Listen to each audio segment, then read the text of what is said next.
Welcome back. May is Mental Health Awareness Month, and all this month, abc7 is working to help our Bay Area communities create a better path forward and find resources when it comes to mental health. Now, many experts say the pandemic has taken a huge toll on teens in particular. So today we have a high school senior from San Mateo who battles severe anxiety and depression, and she's come out on the other side. Sadie Sutton is sharing her journey through her weekly podcast, She Persisted.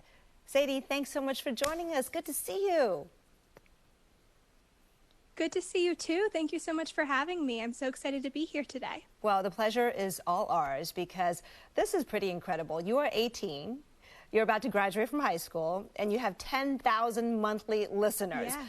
That's pretty awesome. What's your goal in doing the She Persisted podcast? Who is it for? The goal from day one, when I had 2 listeners every month, was to let other teens know that they're not alone in their struggles, to let them know that someone else has been there too. And even as a teenager, a child, however old you are, you can make measurable changes to your mental health and really come out on the other side. I feel like that was a narrative that was really lacking in the treatment industry, and I wanted to change that. Yeah, and you know what? When I mentioned I wanted to talk about teen mental health, several local high school students suggested I check out your podcast, which I did. And Sadie, I was struck by how open you are on a subject that still has so much stigma and so hard to open up about. Here's a clip. When I started freshman year, I was really struggling. I was suicidally depressed. I could barely stay at school the whole day because I was having such bad panic attacks. My relationship with many of my friends and my family members was honestly terrible. And I was in and out of treatment. I was going to the hospital every couple of months. I was doing outpatient programs after school. I was missing the end of classes because I was commuting an hour and a half to go to therapy appointments every single week. And my life was really just kind of blowing up around me. When did it start, your life blowing up around you? You know, it was something that I didn't notice. I think a lot of teens, when they start experiencing depression, it kind of creeps up on them. And you're in this unique experience where a lot of your life you don't really remember. So when you are experiencing feelings of sadness, shame, loneliness, it kind of makes up all of your memories when you're really struggling. And so for me, I remembered my childhood, my middle school years as being really sad and isolated in what I was experiencing. And so it really just built up on me to the point where I felt so isolated in my experience, so alone in my suffering. And like no one really understood what I was going through. Wow. How did that feeling, that depression manifest in your daily life, right? Whether it's the things that you did or the relationships you had? I mean, every single textbook checkmark that they ask you. My sleep was totally messed up. My ability to engage in my relationships, fully participate in school, my ability to just engage in all these activities that used to bring me joy, it just struggled. My number one focus was just making it through the day and being emotionally stable, and everything else kind of took a back burner, whether that was relationships, friendships, school, other projects, family life, all of that was what struggled. Was there a rock bottom for you?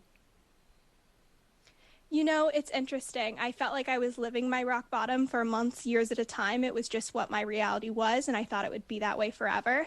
I think my true rock bottom, when I look back at, was the moment when it changed, because that was the last moment I remember really struggling, and that was when I started my intensive treatment in Boston. And for the first time, I believed that I could get better. I took the opportunity to want a better life for myself, and I put enough trust in the doctors and individuals around me to help me get there. And so that was the last point when I believed that nothing would ever change and that I was truly alone and that I wasn't able to make these changes in my life. You know what, until you got to that point where you wanted to get better and believed that you could, right, there was a sense of helplessness, even from your family members, which you address in your podcast. We were experiencing depression, but I had no idea at all. And I thought everything was still fine. We started to notice that clearly there were changes. Your level of distress and it was just so big. Like it was so big and so heavy and so deep, and like you were really hurting. We heard from was it your sister and your dad? Who else? I know you talked to a lot of people. My sister, my dad, and then the third clip was actually a therapist that I worked in with treatment during treatment. So I got to circle back with all these individuals that had an impact on my journey and create this full circle picture of what my struggling looked like, what my treatment looked like, and what helped, what we wished we would have done differently to create that resource that we didn't have when we were navigating this journey. Do you now feel like their pain was as great as yours and your struggle was very much their struggle? I feel like it was definitely different. I think all of our experiences are extremely subjective. And so what they were experiencing as a result of my life, again, like blowing up around me was different, but I don't think it was any less severe or any less overwhelming. I think as a parent, one of the hardest things is to see your child struggling and suffering and not know how to help. That's incredibly painful and overwhelming, and to not know where to go next, just as much as me feeling in pain and suffering and not knowing where to go next. So it truly does impact everyone in a family. Even if you can't understand their experiences and relate directly, you're all in it with the journey. In your podcast, you talk about how you tried so many things that didn't work, and ultimately you said, you know, going to Boston, the residential treatment program, that was it. But ultimately, like, what worked? What was, you know, there's no silver bullet, but what are the solutions, the baby steps that you can do every day? So as far as treatment, there's this amazing clinical-based treatment called dialectical behavioral therapy, which there's amazing resources in the Bay Area for DBT treatment, which is a pretty acute level intervention. As far as day-to-day things, taking care of your basic health, whether that's your sleep, your diet, your connections, these things that make mental health worse and increase your emotional vulnerability, keeping those in check is huge. Just like I just mentioned, connections, having strong relationships to lean on, creating a support system before things get bad, really building that muscle of coping before you're in crisis. And then lastly, I would say really building a life of things you enjoy, planning activities that may bring you happiness and increase your mood overall. So when we do all experience those lows in our moods and our emotions, it's not that that's all we're experiencing. We have this other side to balance it out, and all the life that we've built for ourselves, which is filled with really amazing things. Sadie, I'm seeing a lot of reaction on Facebook Live, where we also stream our show. I just want to share a couple of things. Alex says she is so smart, so mature and articulate. Good for her, seeking the help she needed. Enrico says that is so great to hear that. Just, you know, Ava says, hi, Sadie, love your story. A mental health sweetheart. You are an inspiration for all ages. Honestly, I think, you know, is that why you do it? Are you trying to give hope to other teens? Because I know there are many other kids going through it. Yeah, I think so much of my struggling was preventable. If I'd learned these coping skills that saved my life a year earlier, 2 years earlier, before I was really struggling, I don't think I needed to struggle as much as I did. And I think that's true for so many teens out there. So first, reminding them that they're not alone, giving them that hope that coming out on the other side of depression and anxiety is possible, and also teaching these skills that make these things preventable and can help you live a life that you enjoy even more, even if you're not struggling with depression and anxiety. And you still experience moments, right? I know you feel like the depression is behind you, but sometimes you get moments.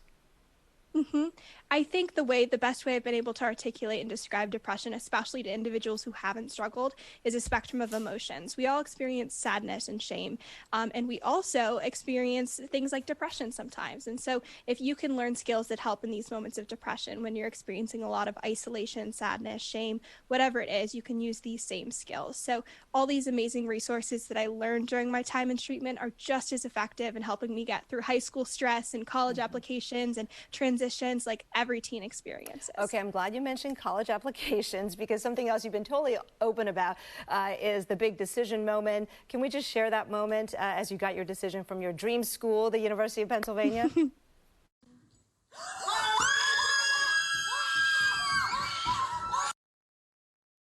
Okay, we can air this screaming in happiness, your whole family forever.